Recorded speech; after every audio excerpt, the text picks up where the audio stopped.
Hello and welcome along to another episode of Manx Radio's newscast.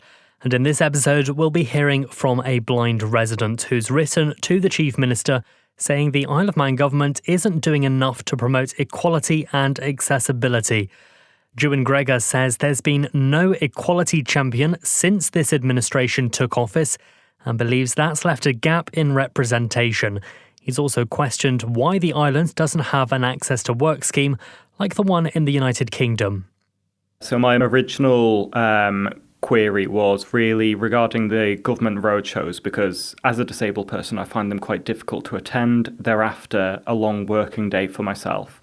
And one of the questions I actually wanted to ask was why in this current administration the role of equality champion has not been filled. And the response that I had back from the Chief Minister surprised me, because I had always assumed that a champion's role was a voluntary position, so I thought that people stepped into the children's champion and the equality champion role. But what I understood from the Chief Minister's email was that it's an appointed role by him. So currently in this administration, the equality champion has not been appointed by him. And did he give a reason as to why he didn't want to appoint an equality champion? Mm-hmm.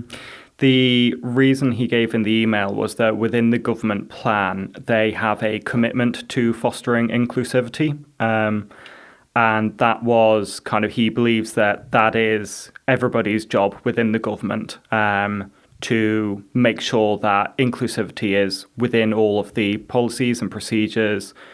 My feeling, however, is that without a dedicated individual like an equality champion to spearhead change, then there isn't any proactive change to the legislation.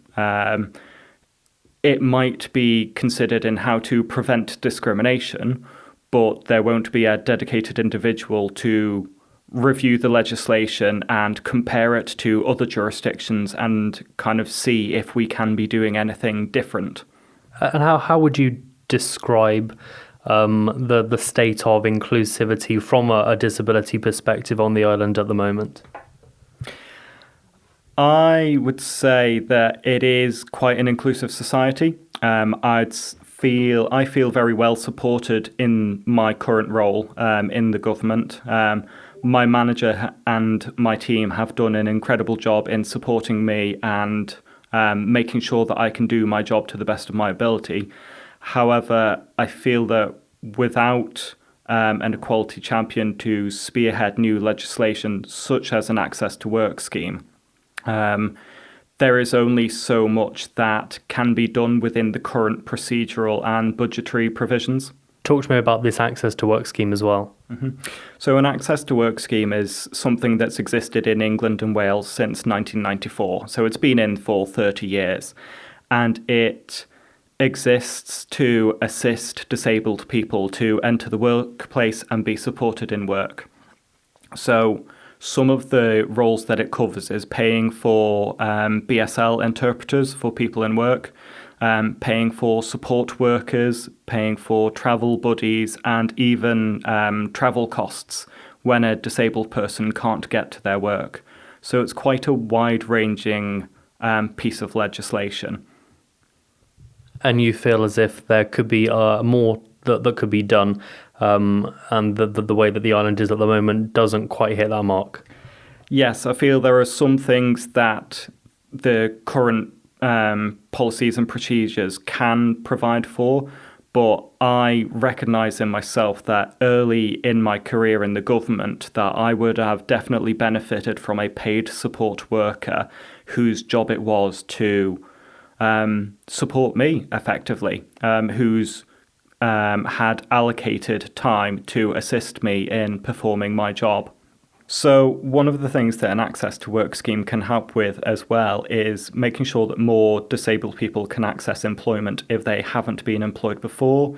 And that, of course, creates a new kind of benefit to the economy, because there's a concept in economics called the purple pound, and that is the money that disabled people pay in society and use in the economy. And that can be for things like people who need to get a pedicure because they can't cut their own toenails, or the support workers and the care workers who are in kind of care agencies and things like that. The Purple Pound is the amount of money that a disabled person might spend on a taxi getting from place to place because they can't drive or they find it difficult to walk. So an access to work scheme would support those people to generate that income and really would actually overall benefit the economy of the Isle of Man as well. Well, that's Juan Greggor speaking there. Now, Manx Radio hasn't had a direct response from the Chief Minister, Alfred Cannon. We have seen emails in which he says inclusivity is already built into the island plan, but does admit more can be done. Legislative Council member Dawn Kinnish has told Manx Radio the issue still needs attention. She says there is an existing support scheme called the Employed Persons Disability Scheme, but it dates back to 1999 and isn't fit for purpose. I'm not certain that we've lost something. I think when we think about the role of equality champion, there were specific terms of reference as to what that role was about.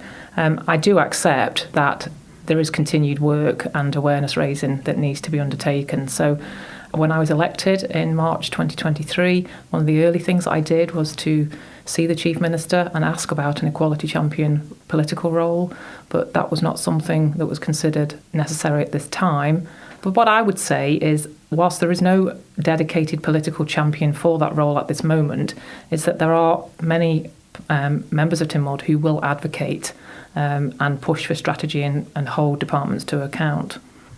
Do you think the island should look to establish its own equivalent of an access to work scheme? That sort of system has been running in the UK for about 30 years.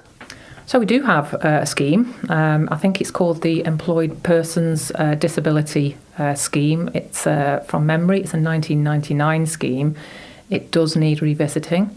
I certainly did challenge a refresh of it when I was the Equality Advisor in 2018 to 2020. It's not in any parity with the Access to Work scheme. And I think for that reason, we do need to revisit that particular statutory scheme to make it fit for purpose. And that's something that an equality champion could be tasked with doing? Well, an equality champion could, a disability champion, but equally, we, as members of Tynwald, we can apply pressure for change. So, if an individual was to come to me and say, look, this isn't meeting my needs, then we can challenge that. And that's something which Mr. Greggor has actually highlighted, that he says that Tynwald doesn't reflect the lived experiences of people with disabilities. Something which was in the news quite recently was the legislative buildings being granted protected status, which helps preserve heritage, but also makes it harder to adapt the building for accessibility. For example, currently, a wheelchair user could not access the Tynwald Public Gallery. They couldn't attend a sitting of LegCo 2. I mean, do you worry that protected status could be unintentionally putting the rights of disabled people second to preserving a building's history? No, I don't, because I think you only have to look to some of the historic buildings in the UK to recognise that the legislation, which is equivalent to what we have, does allow for changes in order to meet people's needs. So if the changes haven't happened in the building to make it fully accessible ahead of the next general election, then there would have to be a reactive response to make some changes fairly rapidly.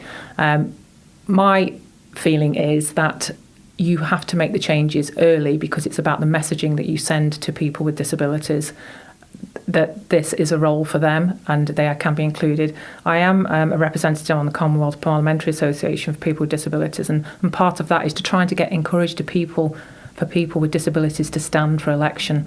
So I will be doing some work to raise that awareness to ensure that people know that this is a job that they can come, because you're quite right, the lived experience of people with disabilities, particularly from a physical disability point of view, is not evident within our current membership. There are people with hidden disabilities, but not with obvious physical disabilities. And just lastly, if you could see one meaningful change, you could snap your fingers and change one thing about equality, inclusivity, or accessibility over the next year, what would that be? Because there's so many things to change. It's about mindset. changing people's mindset, hearts and minds makes a big difference, because if you've got hearts and minds, then everything else follows. The legislation is the backstop. That's the stick, effectively. But if you can change the hearts and minds, then you'll make progress. So if there was a political champion instated to look at things like disability, equality, inclusivity, accessibility, what would they be actually doing in their day-to-day role? So I would expect the terms of reference to cover things such as awareness raising, improving outcomes, pushing for policy change, legislative change, and holding departments to account. Thank you for making it to the end of the Manx Radio newscast. You are obviously someone with exquisite taste. May I politely suggest you might want to subscribe to this and a wide range of Manx Radio podcasts at your favourite podcast provider, so our best bits will magically appear on your smartphone. Thank you.